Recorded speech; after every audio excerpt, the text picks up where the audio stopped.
All right, so welcome back to St. Joseph's House of Repose. We have Teresa here again, who's an attachment therapist who works or helps with the Camp Attach. And we've had lots of questions since last time, and people are always interested in watching Teresa because of her experience. So, hi, Teresa. Thank you for being here. Hello, my pleasure. Awesome. So, before I get this is a question you've already answered, but can you just give us in your own words how you would explain an attachment disorder?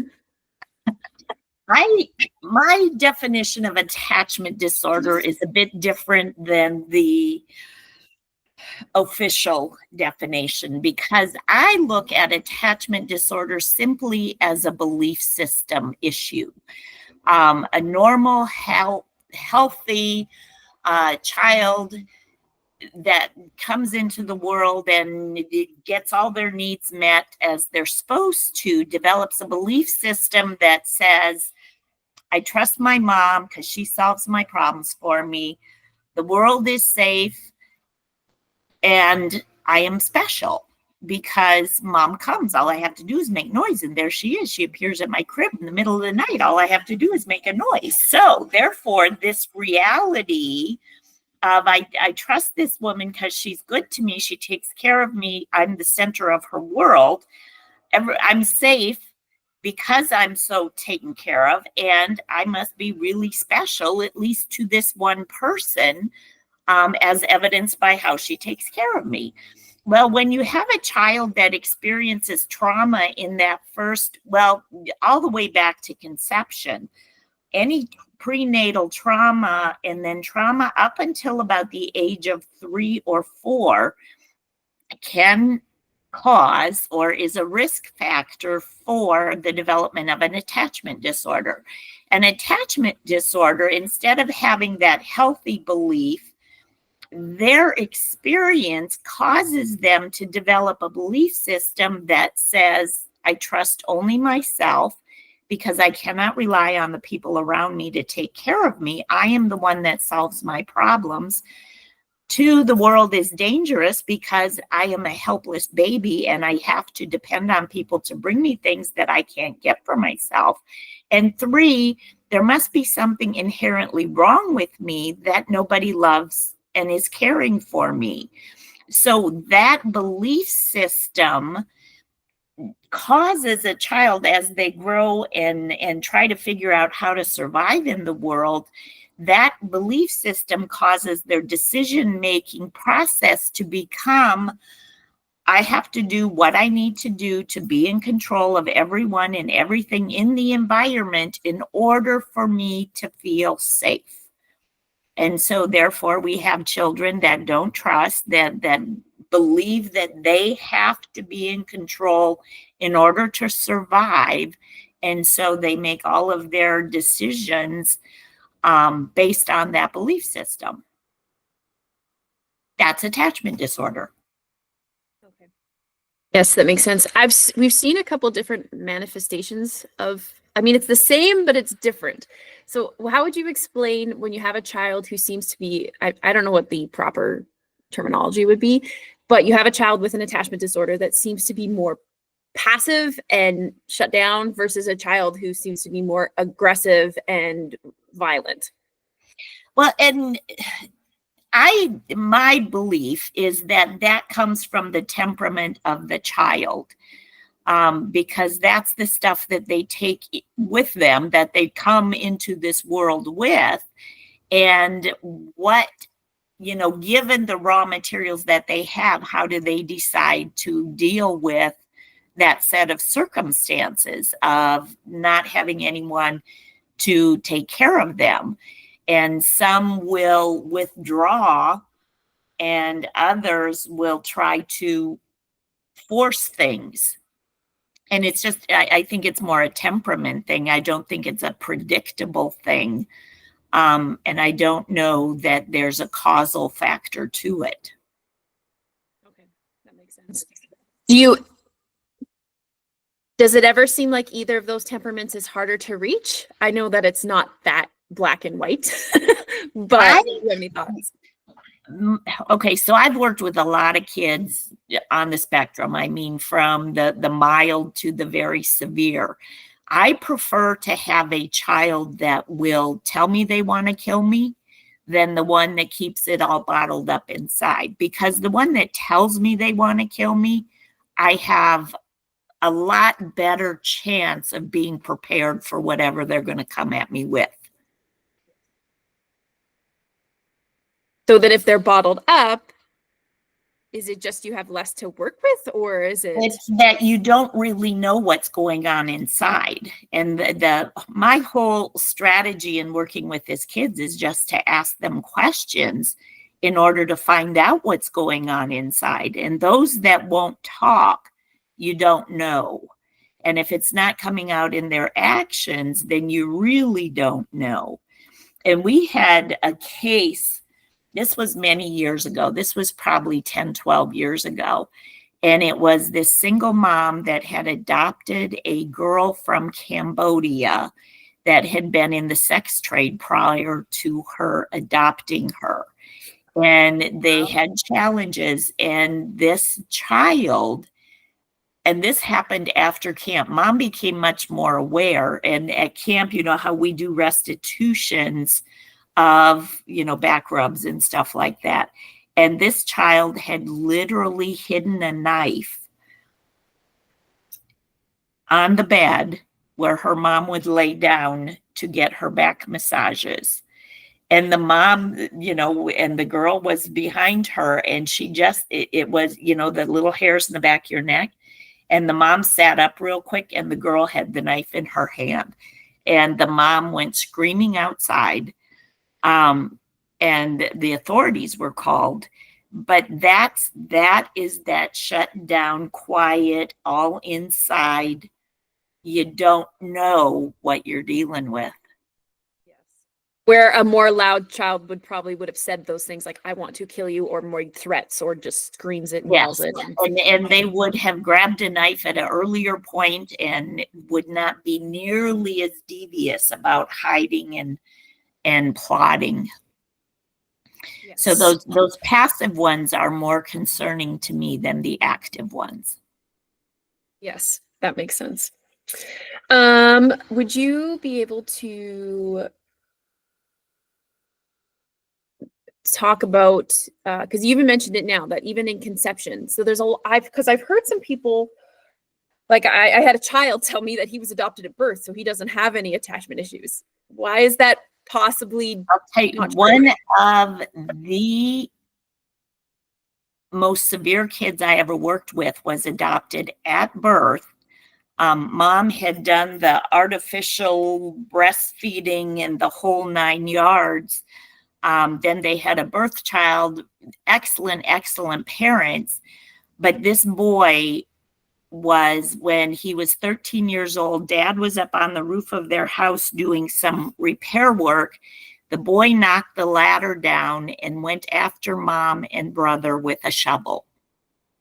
So, yeah, adopted at birth. Awesome parents. Well, what we found out, or what the parents later told me, was that the child's biological mother had attempted an abortion. And so he came out into the world with the experience of, I'm not safe. They're out to get me. I could die. I can't trust anyone to take care of me. And that the boy is in his, I think, late 20s now, and I haven't heard anything from him, but he struggled all through, adolescence. He's an adult now. I haven't heard anything recently, but I do know that his parents are still in connection with Miss B, because he stayed at her place for a while. Okay. Yes. And can you explain a bit who Miss B is and what she does? Miss B is an angel here on earth that he has a gift from God to work with these kids. I first met her back in 2008. She was a therapeutic foster parent at the time. And the therapist that worked in her home I was doing her supervision. And so when we had a camp come up and the therapist kept telling Miss B about all this stuff, and so Miss B came and volunteered at camp.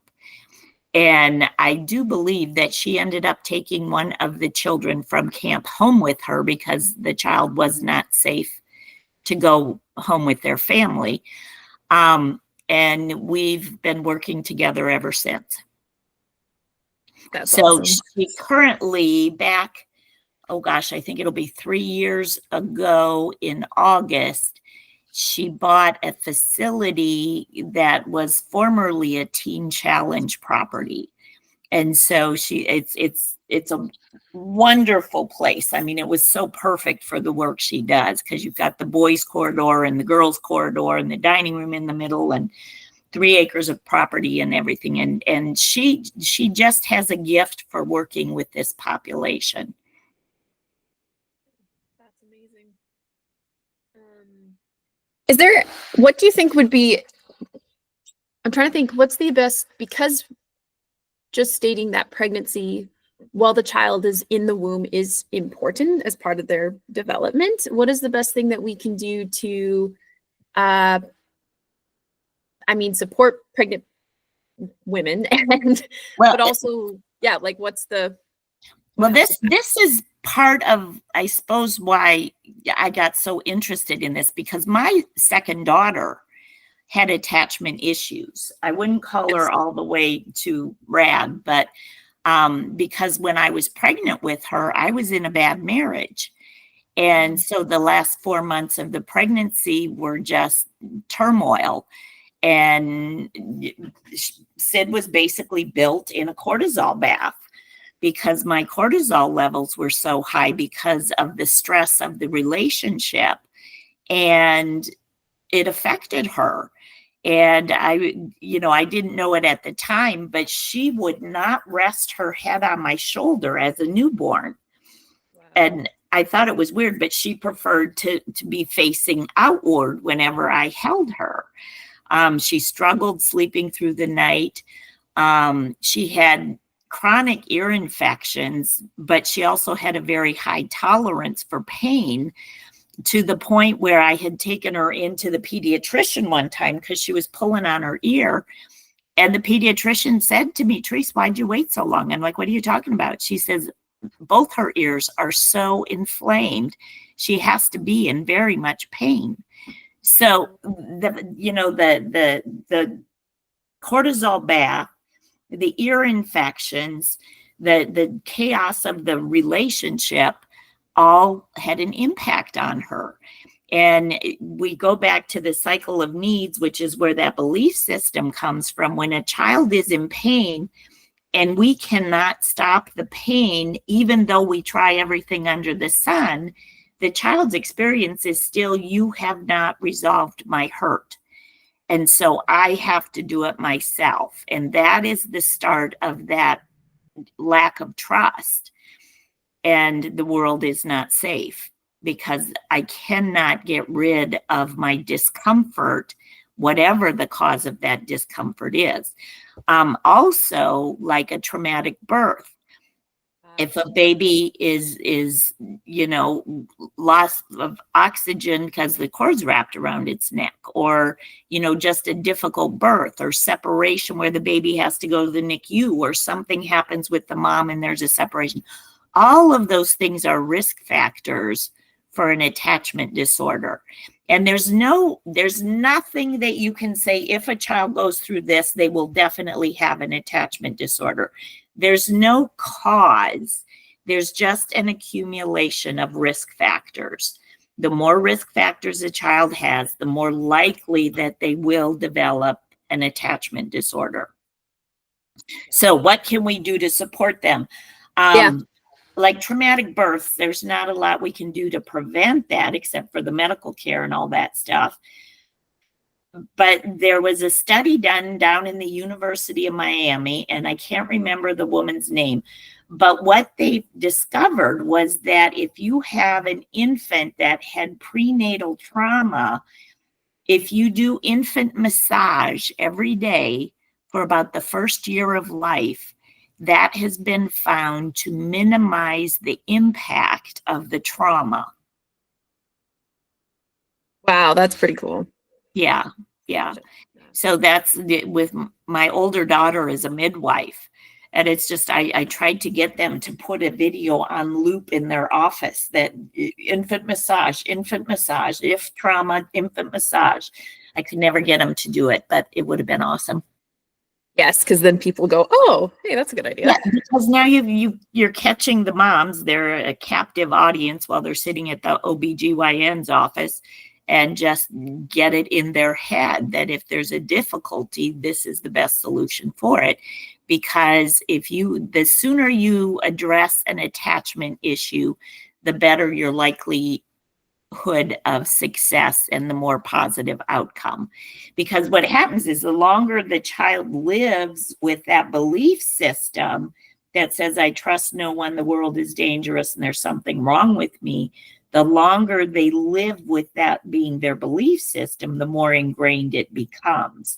To the point that RAD is considered a childhood diagnosis. Once a child turns 18, they no longer call them RAD, even though you'll hear people talking about adult RAD people.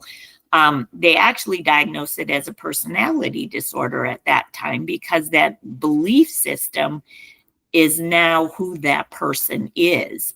And the chances of changing that are not high. So, and then how important is the relationship of the mother and the father and their commitment to each other when you're considering, having children, like bringing children into the world?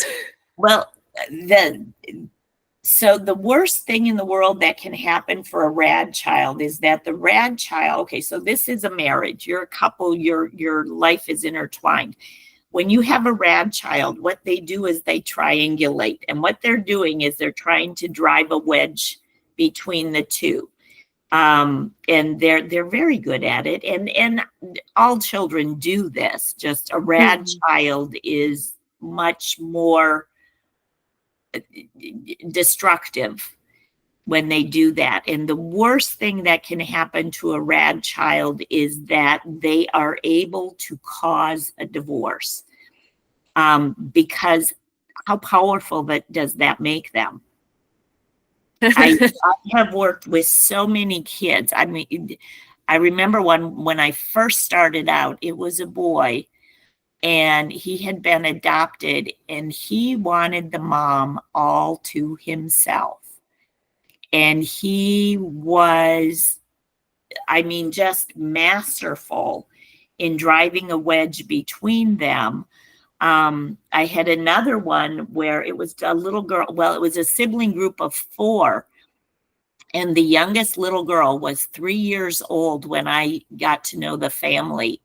And she was daddy's little girl, and he just adored this child. And so she would give him his big hug before he went to work in the morning. And as soon as his car left the driveway, she became this absolute monster to her mother. And physically aggressive, verbally at 3, verbally aggressive, defiant, and just destroyed whatever she could get her hands on. Then as soon as daddy got back home from work, she would run up to daddy. He would pick her up, give her a big hug. She would look over at mom and go, yeah, yeah. Because and this is why we always, when I ever start working with a client, I do what's called a RAD Q, and both the mom and the dad fill it out without any discussion between them. And the reason we do that is we want to see if they're both seeing the same child. Because the bigger the discrepancies in their score, the more damage that child has done to the relationship.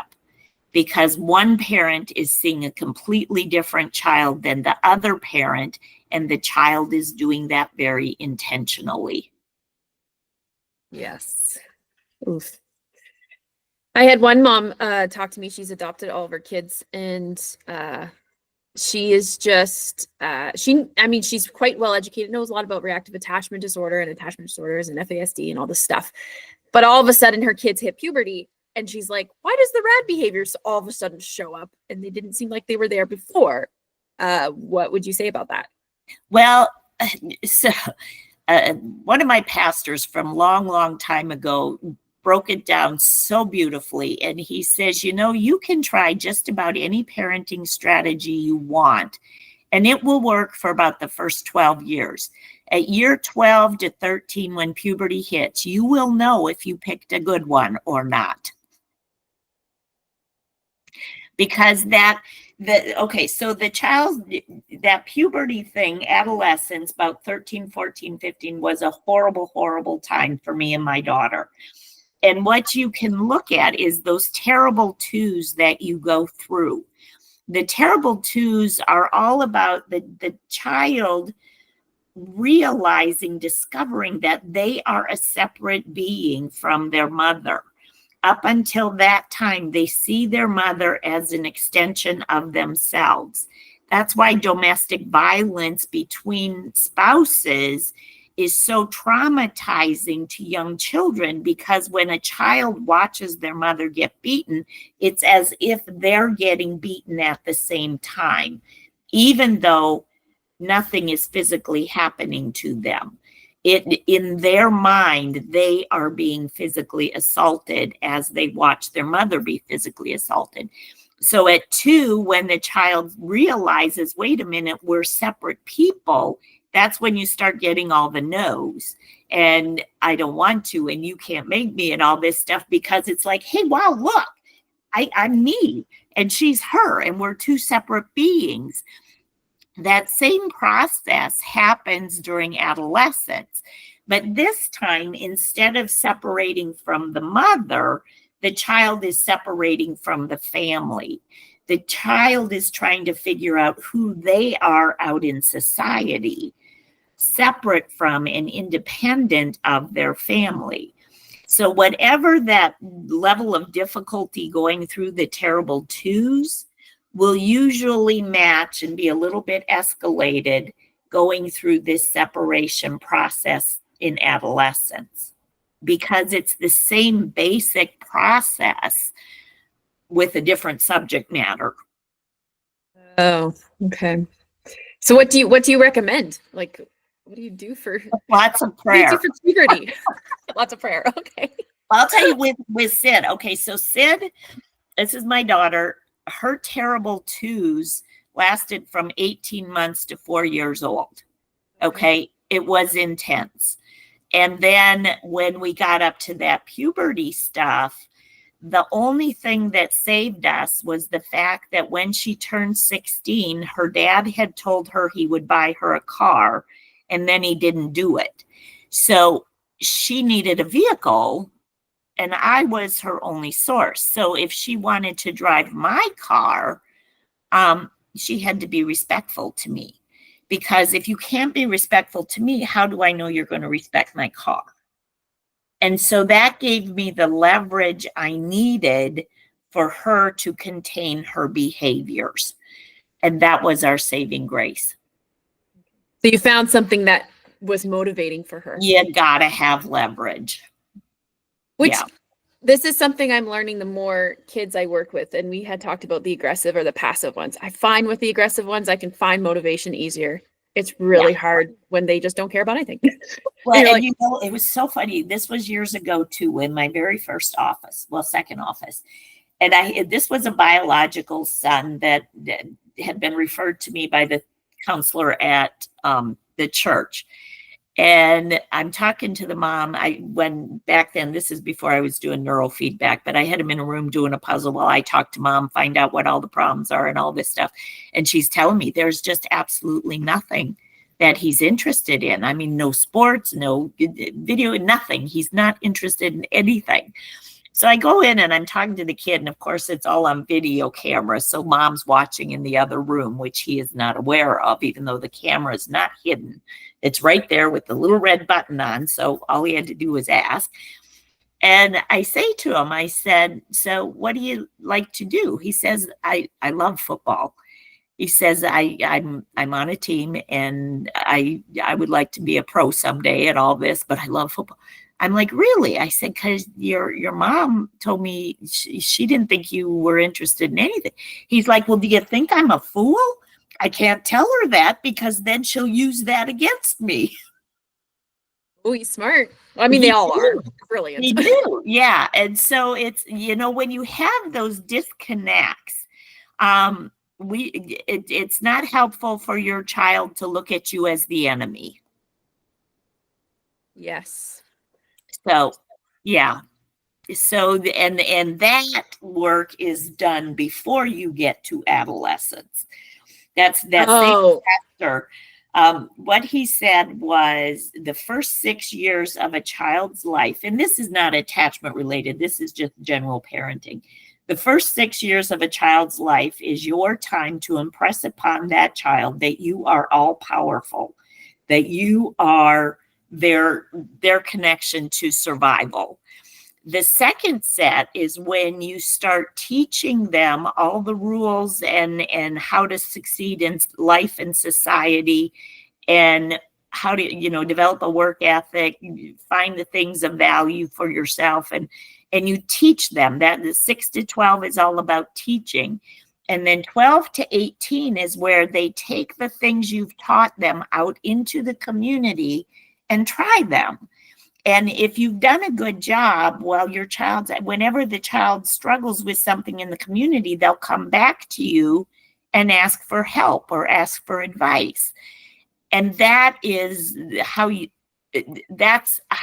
we hope it goes. yes. And anything anytime it gets messed up, you're going to run into problems.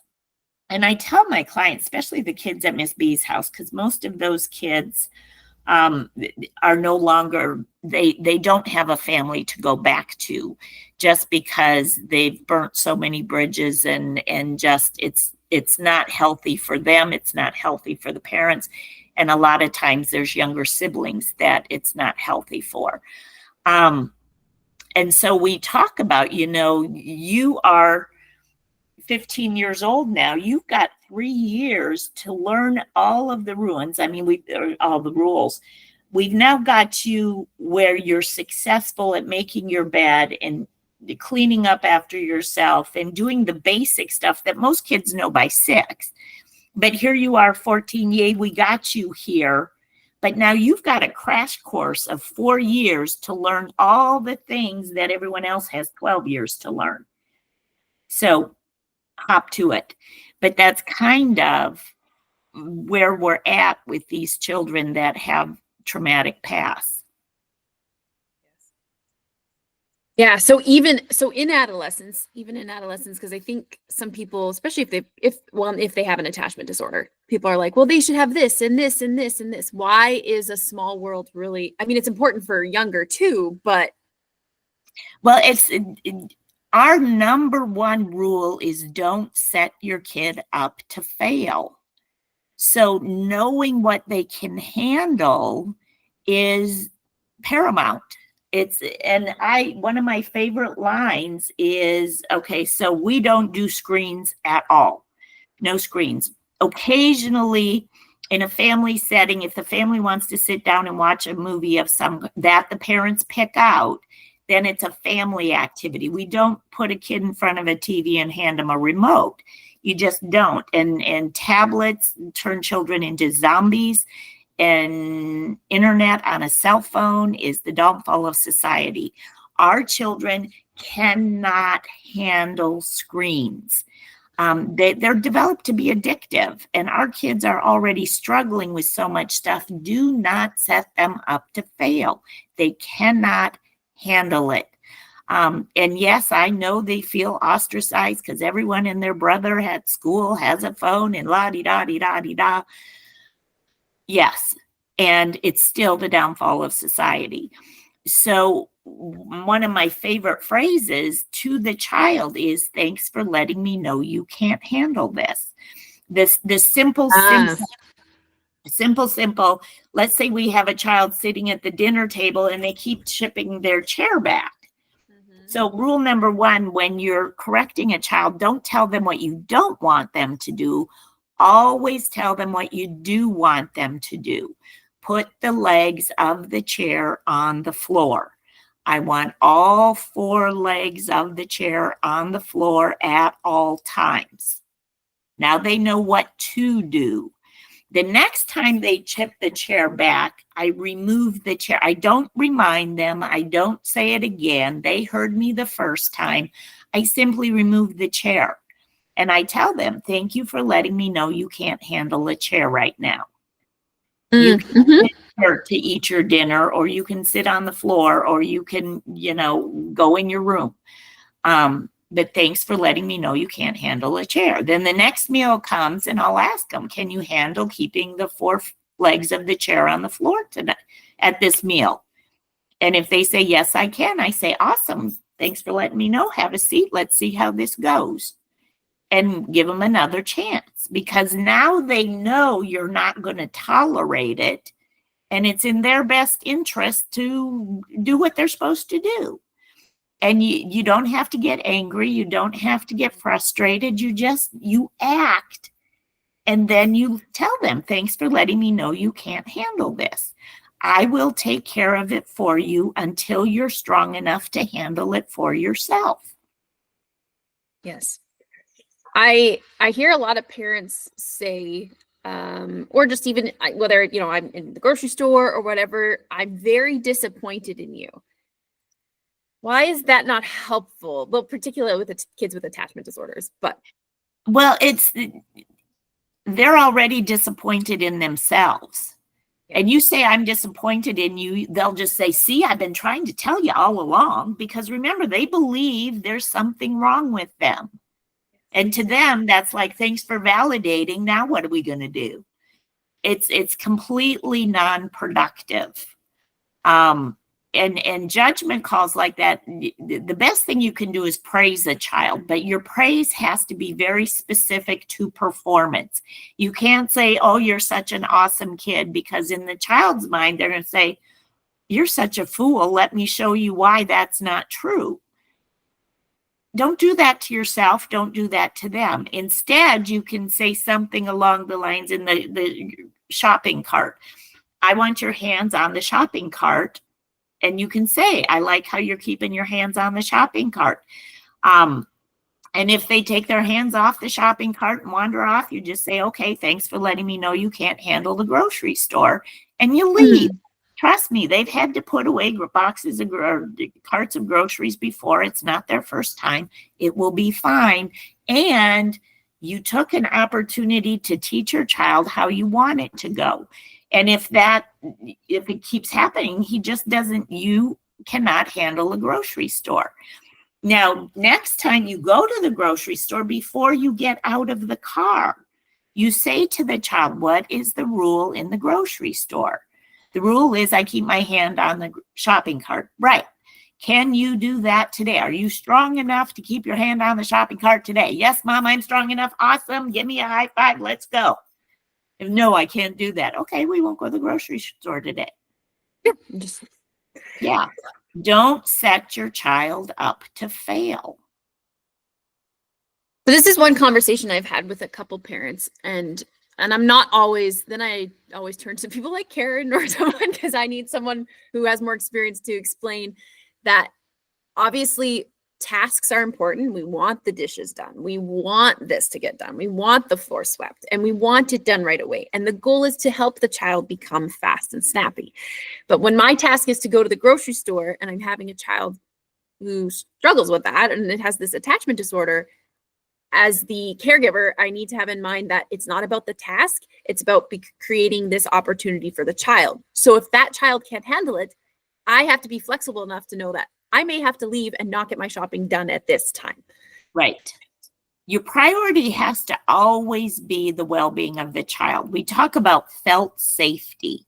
Without felt safety, and this isn't just for these children, this is for everyone. This is for humanity.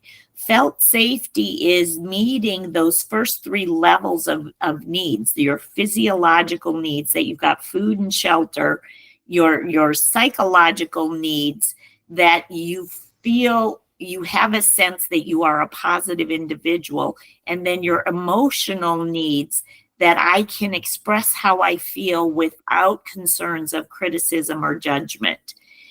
Those three arenas those three, when they're met, is called felt safety. And it's just, that is a requirement for a child to heal. So if you're saying, I'm disappointed in you, that's a hit to that emotional safety. Yes. You can say, if a child does something, terms of judgment like that are not helpful. They're just not helpful. And it's like you take 2 steps forward, well, you just took 1 step backwards. And it's, you can say, I'm unhappy, because now you're talking about yourself and how you're feeling. That's appropriate. But disappointed in you is casting on that child a label that they already believe, and you're just confirming it for them, and that's in the opposite direction of healing. So how would you, I think I've had some people, we use the small world as, they're using it more as a punishment instead of I'm trying to think of a good word, I guess opportunity for healing. So people are like, oh, I'm just gonna make their world small when they don't take it away. But why is it until they pay back their time, or we make the world small? And so when we send a family home from camp, we just tell them, simplify the child's room. Take out anything that they do not need. And by need, you need a bed, you need a pillow. Some kids can't even handle a dresser, and a blanket. Anything other than that is, if the child can handle it, that's great. If they can't, I was working with a family, and the little boy would tear up all his books. Well, he's telling you very clearly he cannot handle having books in his room. So you just take the books out and you let him read books in your presence, and then he goes to bed. You deal with what the child does. So he had earned having the books back, and then he starts tearing them out again. You take the books out, and now you have to find out what's bothering the child, because this is something he had mastered. So something is being stirred up inside, and you have to be able to have a relationship with the child that he will share with you, or you know him well enough to know what that thing is that is bothering him. And you address that, because the behaviors are just, windows into a deeper issue. Yes, absolutely. So when we mean small world, it's like simplifying the room, simplifying, like, what else would that entail? No team sports, no outings, no chaos, no. Used to drive me nuts. Families would come down here to Florida for camp and then say, we're going to go to Disney when we're done here. No. That will completely undo and unravel everything you accomplished during your week at camp, because that's an environment of chaos. And it's not conducive to the well-being of a child that needs a small world and less stimulation. Most of these kids are very susceptible to chaos in the environment. So don't put them in an environment where there's chaos. A lot of our families have to pull back from church activities, from extended family activities, and just we suggest for the first 6 months, it's just you and the family at home as much as possible. And you don't take your kids out on all these things. One of my most frustrating cases ever was this family that had adopted a brother and a sister. They had the boy first. Then the sister was born. The biological mom kept her for 7 months. And then it wasn't working. So they were asked to adopt this little girl. So they did. but the family was very affluent, and they, it's the child's birthday. I have tickets for a Taylor Swift concert. I have to take her to the concert. She was at Miss B's at the time. We had total chaos for the 2 weeks prior, and we said she cannot go to this concert because it would send completely the wrong message, and it's not going to be helpful. But the family was those societal stereotypes were more than they could handle. And they ended up taking the girl to mom took her to the concert, and it unraveled so much. And you have to understand the needs of the child. And the needs of the child have to come first in order for the child to heal. If you have a child that needs to be in bed by 8 o'clock at night, you don't go to the grocery store at 7:30 and expect the child to have a good day the next day and to not act up that night. Because the child, what your child needs. It's your job as the parent to give that to the child. And just understand, anytime you violate those needs, there's going to be fallout. And it's not the child's fault.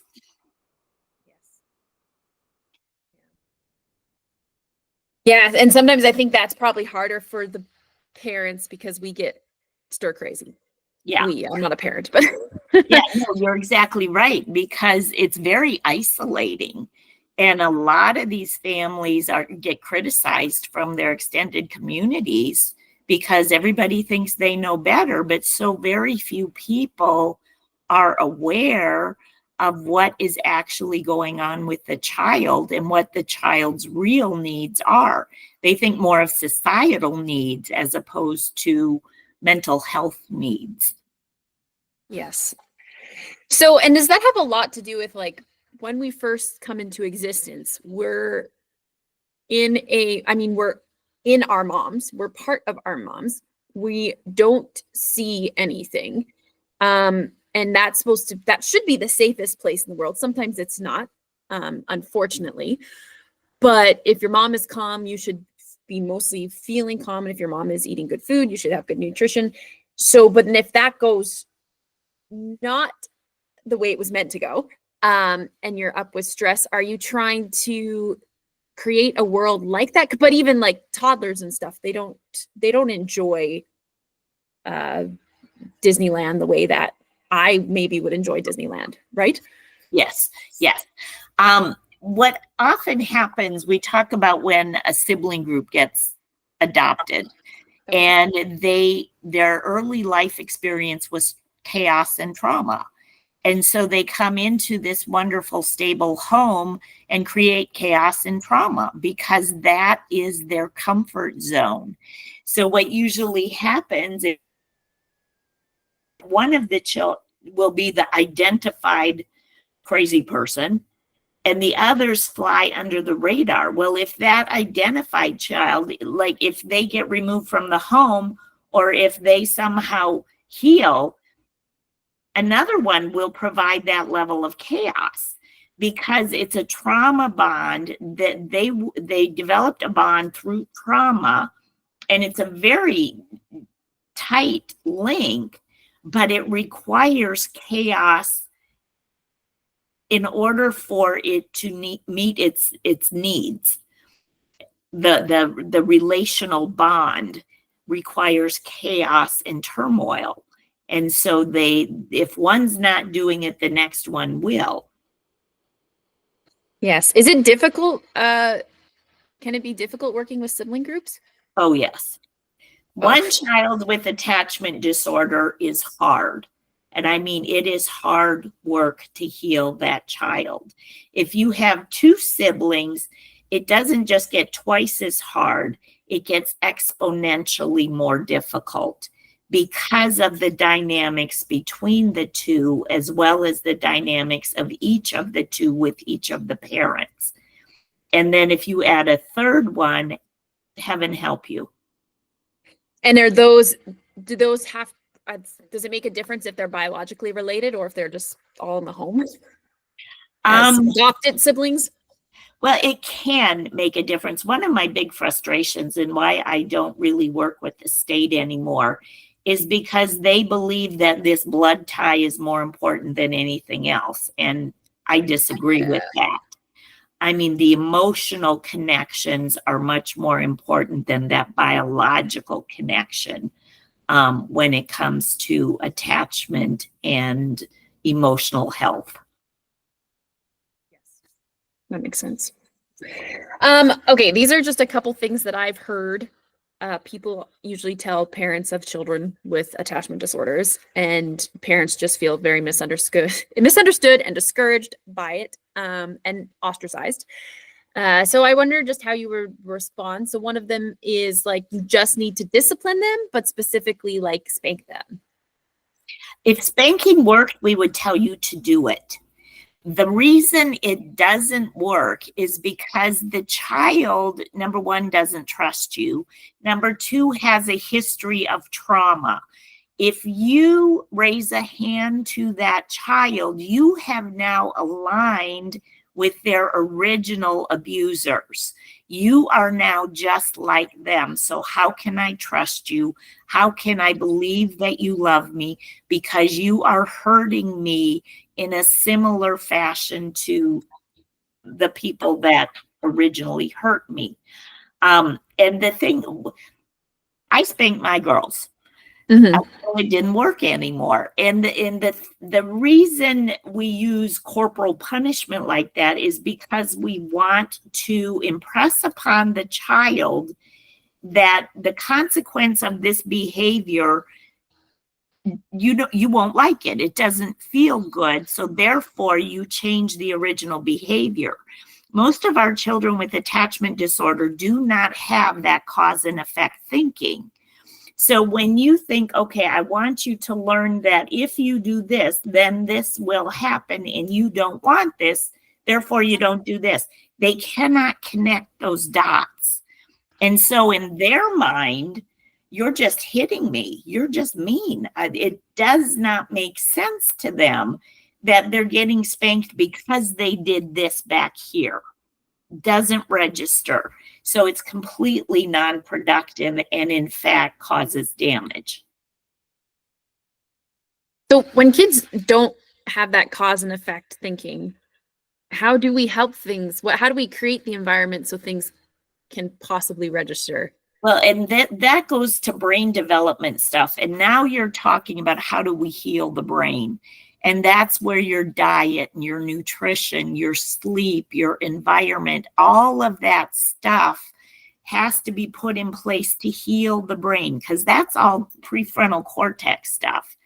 And if you've got holes in your brain, if you've got a Swiss cheese brain, until that gets fixed, that stuff's not going to develop. So we have to fix it using whatever tools are available to us. Is there any tools that you recommend? Like, I obviously diet and sleep, and I'm just thinking, like, if people don't have a lot of financial resources, I mean, sleep, you should be able to provide that opportunity. When it comes to nutrition, do you have any recommendations?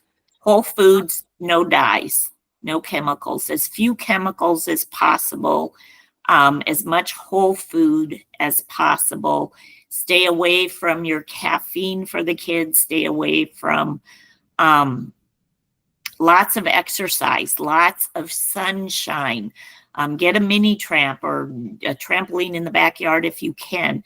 Lots of bike riding. Stay away from screens. The more energy, the more exercise, outdoor activity you can get for your kids, the better they will do. One of Miss B's favorite strategies, stick the kids in the swimming pool for 2 hours before they go to bed at night. Get them tired in a healthy way. Get them active so that their body wants the sleep. And then they sleep better, which helps their brain. Yes. And does she have a swimming pool at her facility?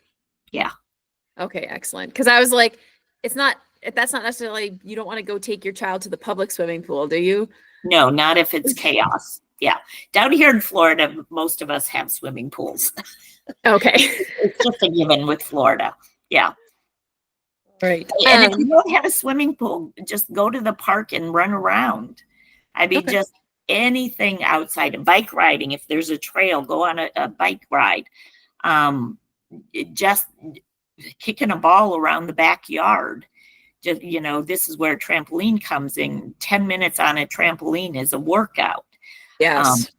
And kids usually love that. So anything that's keeping them active, getting their heartbeat up, getting the blood circulating, the oxygen in will be good. This is another thing that someone heard, saying that your kids are so good when they're with me. We had such an easy day. Uh-huh. That's called superficially charming and engaging. That was my daughter. I was a single mom with Sid, and she was a competitive dancer. And everyone at the studio just absolutely loved her. So whenever she was having a meltdown at home, my strategy was to get her in the car and drive her to the studio, because she would not let those people see her act that way. Not happening. And so it was, and people would actually, she would go spend the weekend in these families, and they were so happy to have her, and she loved doing it, and she was so kind and helpful to the younger dancers and everything. Everyone at the dance studio loved her, and I was exceedingly grateful for that. And I wanted her to go into those homes because, me being a single mom, I wanted her to experience what a two-parent household, how they function. So it was a win-win-win all the way around. And I'll guarantee you, if they saw the way she acted at home, they would have been absolutely dumbfounded. So when they tell you those things, you simply say, so how long would you like to keep them for? Oh, yes, yes. Okay. So, though, if we're actually dealing with kids with an attachment and we are not the parent or the caregiver, and we want to be helpful, and and we're open to learning, and we take the child for the weekend, how can we best, as supporting the parents, set that child up for success? You do not negotiate with the child for anything. And when I had my office, when a child came into my office, the first visit, I would always greet the parents first, and then I would look over at the child, and I would take their hand, and I would shake their hand, look in their eye, and say, my name is Miss Teresa. That's what I want you to call me. What is it I want you to call me? And whatever answer they give you is going to tell you everything you need to do from that point forward. If the child looks me in the eyeball and says, Miss Teresa, I would give them a high five. I'd say, awesome. I'd look over at the parents and say, look at that, eye contact and all. Now, that little routine I did was very, very purposeful, because it puts the child off their game, because all of these children are used to controlling the situation and being the one just superficially charming and engaging. When I greet them like that, I am establishing right off the bat, I'm the boss and you're doing things my way. So if that was a healthy attached child, how would they respond, do you think? Oh, they would do the same thing. The ones that you really know are the ones that can't look you in the eye. And then I will just say, no, in my eyeballs. And then they'll say something other than Miss Teresa. And I will just keep shaking their hand. I don't let go of their hands until they say, yes, Miss Teresa. Or what is it I want you to call me, Miss Teresa? So I just keep shaking their hands till I get my Miss Teresa with eye contact. And that sends a message to them as well. Okay. And then there's no negotiation the whole time you have them. So, and what does that mean? If someone was like, what does it mean to negotiate with a child? I want you to sit on this square and play with these Legos. my answer, what I'm looking for is yes, Miss Teresa. Well, can I have what did I tell you? And the reason I ask questions all the time is because I want them to use their brain. The person asking the questions is the person in control of the conversation.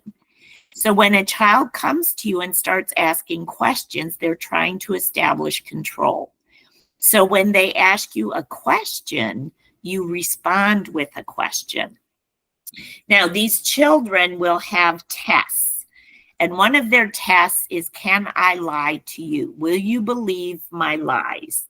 So if a child comes into me and says, Miss Teresa, I had peas and carrots for dinner last night and they were so good, but they really had potatoes and gravy, how do I know? And if I say, oh, that's awesome, I bet that was good, then they've got me. In their mind, they're thinking, she's so stupid. She's going to be easy. I'll have her right here before you know it. They can't trust me because they can con me. So if a child comes up to you and offers you information that you do not know if it's true or false, what I do is I just look at the child and say, excuse me, but did I ask you what you had for dinner last night? No, Miss Teresa. Yeah, and I know I had a kid at my house, or when I've had children at my house, it's a lot of, I want you to be quiet, partly so we're not engaging in conversation because that's bonding, but partly because they're telling me all the stuff they do at home, and my face will probably look like I believe them. That doesn't help. Well, and they're telling you all these things to see if they can get you to believe them, so you will do them with them. Yes. And I again, always with the questions, what did I tell you to do? Or I want quiet. Yes. You may sit at this table and put this puzzle together. When I have had a child and it's a very quiet day, my family's been around, but they don't even look at the child. They don't interact. If they talk to me, but that's it. Otherwise I'll talk to the child, only for direction. But then, as soon as the child gets picked up, the child is like, tells the mom, I had the best day ever. But they always do. And you just the family that got me into doing this work, the mom gave me probably one of her very best strategies that I have shared every year since then.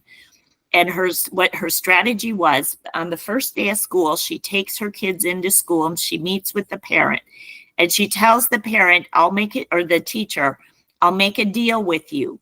I promise not to believe all the things my child tells me about you, as long as you promise not to believe all the things they say about me. And we will maintain daily email contact to know what's going on in each environment. Best information advice ever. And I would do that with your families as well. I would tell them, your child's going to tell you all kinds of stuff. I'm not believing the stuff they're telling me. I'd appreciate it if you do the same. And if you have any questions at all, just send me an email. Do not allow the child to be the one communicating between the two of you, because that gives them way, way too much power and control, and they cannot handle it. They will create a mess.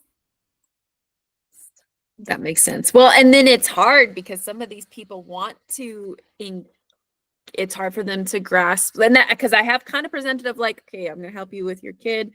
What are the tendencies toward this? Because we try to get information out of them because we try to figure out what happened. And I think people just do that. And it's like, oh, I might not be able to work with you because that just doesn't help the child. And why does that not help the child?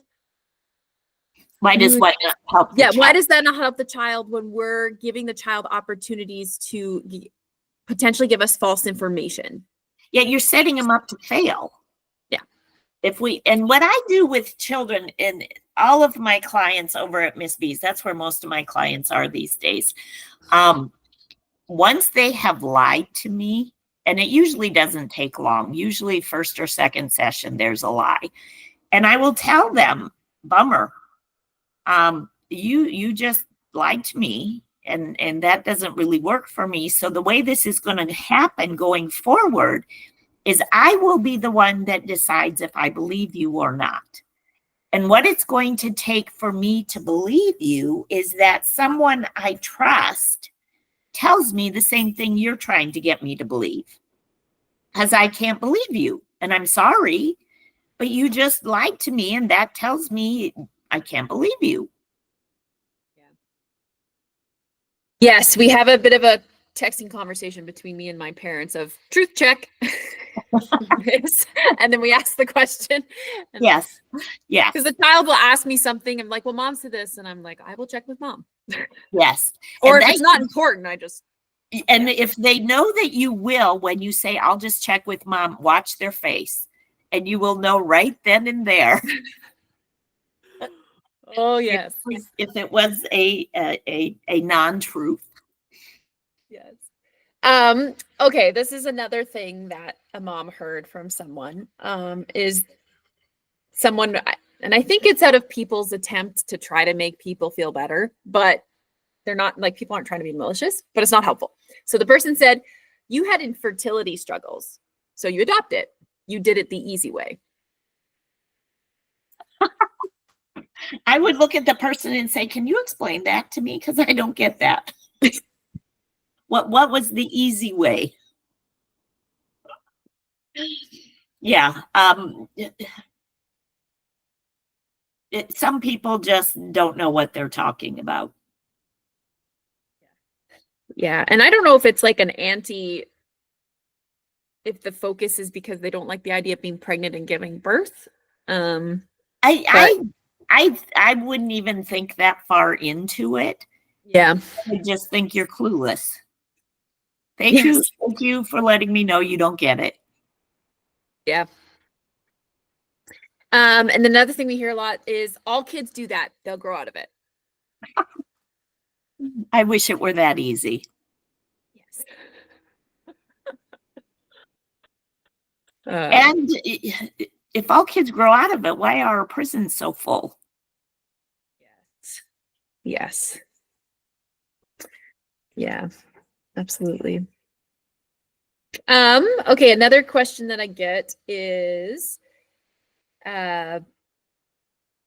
someone, because they'll hear kind of what we do and they're like, so how long do you have to do the program before you know it works? Why is that? Why can you not put the therapeutic parenting and what you guys teach at Camp on a timeline? Because every child is different, every situation is different, all the dynamics are different. Some kids, and here's the thing, you cannot make your child heal. Yeah. You can only do your part, and the child has to do their part because you can't heal them. I can't heal them. Nobody can heal them. The child has to want it for themselves.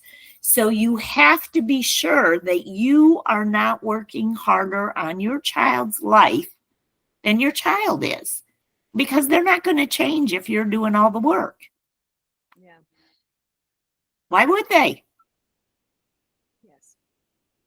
And in practicality, what does that look like, putting it in the child's court versus you trying to make it happen? Your job as the parent is to control the environment so that the choices the child makes creates consequences for the child that the child has to figure out. You make their bedroom small, you clear out all the clutter. They might pitch a tantrum because they're used to having everything they want.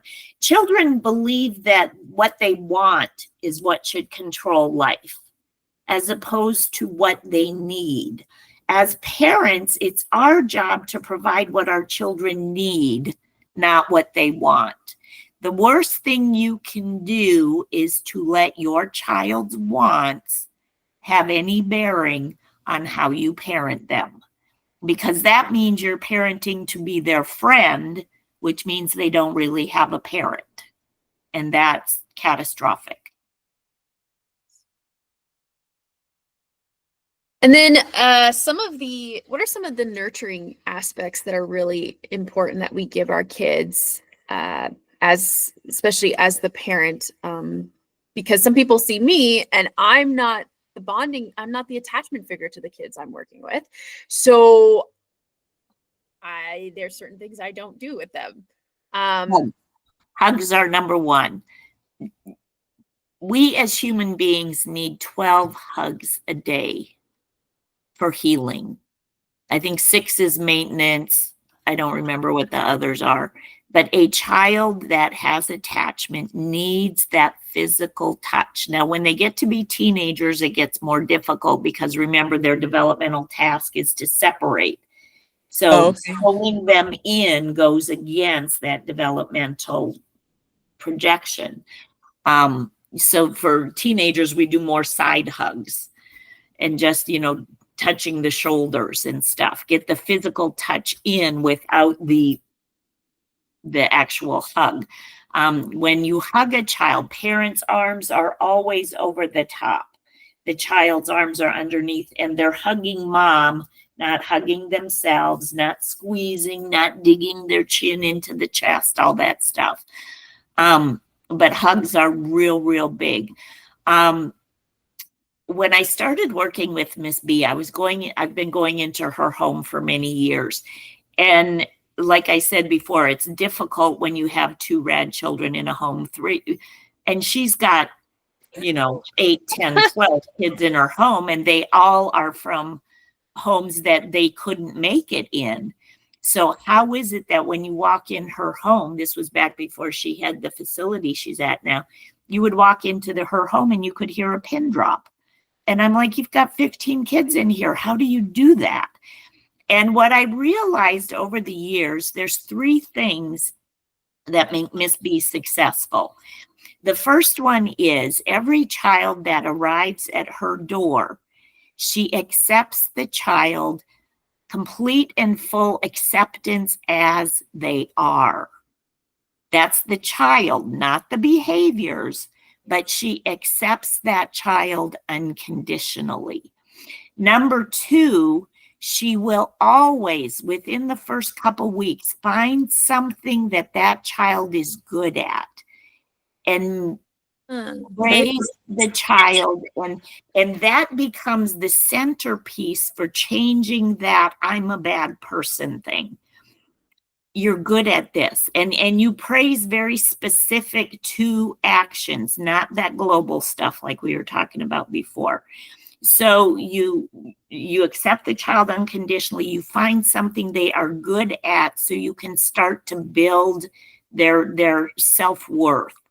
And thirdly, when a child does make a mistake and they do something, you consequence it as close to whatever that mistake was so that the consequence is tied to the mistake. And then once they've done the consequence, it's never brought up again. Yes, it's over and done with. Over and done with. You move on, clean slate. Those 3 things is what she is masterful at. Wow. And I believe that is why the children in her care heal. Yes. So how do you figure out if that the child really loves something or is good at it and it's genuine? It's you got to know the kid. Okay. And over time you can it never happens overnight. And it might change what they're good at or what they enjoy doing, what the thing that you can build their self-worth on. And it might be more than one thing. But it's finding something that the child can be proud of. Okay. Yes. So everybody needs hugs. Children with attachment disorders need more hugs, but they have to come from just the attachment figure? Yes. They can't be getting hugs from all over the community because then their emotional needs will be met outside of the home, outside of that primary relationship, and you won't get anywhere. Because the goal is we have to we have to teach the child that we will meet their needs, not their wants, their needs. And that is how attachment happens. When the child, that trust is developed by the child learning that you will meet their needs, they can depend on you, and they will be okay, so they don't have to be the one in control. Yes. Yes. So that the healing path is always, it starts with respect. If the child does not respect you, they cannot trust you. And if they cannot trust you, they cannot learn to love you. So and that's what the respect, they can't lie to you. I always tell my clients the first three, I say, you're going to hate my guts for anywhere from 3 to 6 months. It's just a given, and I'm okay with that because I am disrupting your entire world. And I get that you don't like that. It's uncomfortable. It's hard. And I tell the parents, make me the bad guy. If there's something your child's not going to like, tell them Miss Teresa made us do it.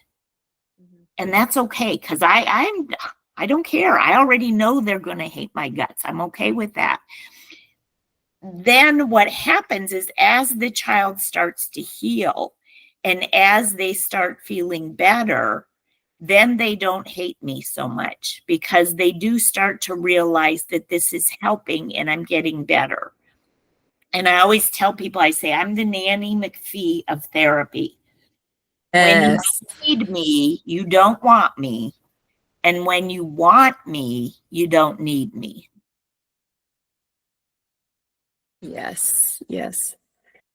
Yeah. So, and then that's the other thing too, is obviously I'm not a therapist, so I don't do therapy with the children. I just come in as a respite provider, and the kids will sometimes tell the parent when I'm not there, well, Miss Sarah Jane's rules are this.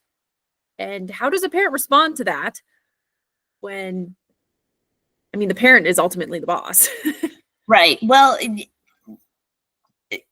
does the child say that to correct the parent, or is the child saying, Mom, this is what I need?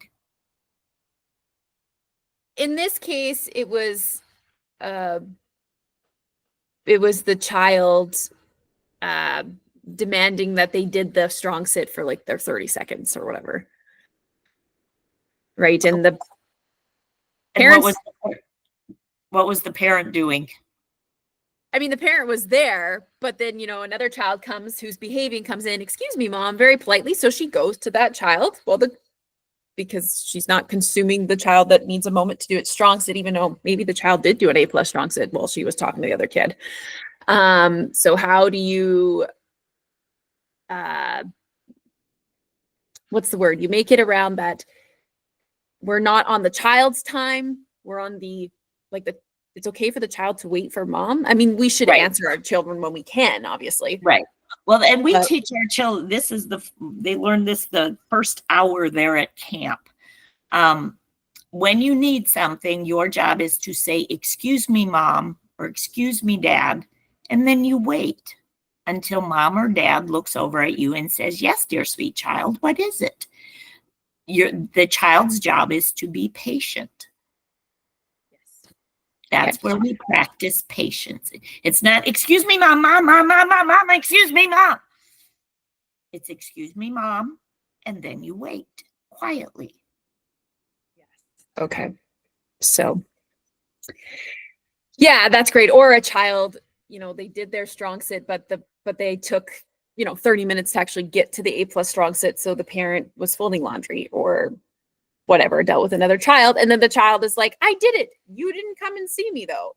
So that it's like, well, bud, here's how life works. If you'd have done your strong sit in the first 30 seconds when I was watching, then I would have noticed right away. But see, I'm busy folding towels right now because I have other things I have to do. And you're just going to have to do it when I'm watching. Okay. I'm so sorry you decided to take so long and do it when I was otherwise occupied. So right now that you can do your strong sit, I'm watching. Perfect. Okay. And what's another thing if you, I mean, it's not good to tell the child that you're disappointed in them. And the other thing is how do you navigate because some people are like, it's really important to do repair and to apologize as the adult when you make a mistake. How do you navigate that with a child with an attachment disorder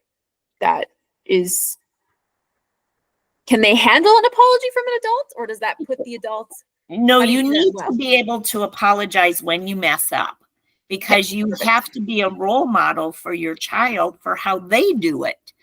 And so one of the kids at Miss B's lies and lies and lies. And he had this task that he had his daily chores on a list, and his guardian had to initial each of the tasks when he did them for the week. He had a different sheet for each day of the week. And so he brought them into me, or he told me that he got them all signed. And I'm like, yeah, no, I need to see them. And he brought them to me, and the papers were not signed at the end. That's how I was expecting it. They had actually been signed down at the bottom of the page in just one place.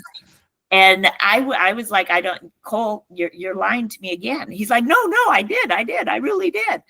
And so when I looked at him, and he's like, look, see right down there, I had to apologize to him for not believing him. And so I just said, hey, Cole, you're right. I was wrong. I'm sorry. Thank you for pointing that out to me. I will be more observant next time. Yes. You just tell the truth. Excellent. And then what is I know we have some rules at camp that we set out that the kids can't say, I'm a mistake, accident, I'm sorry.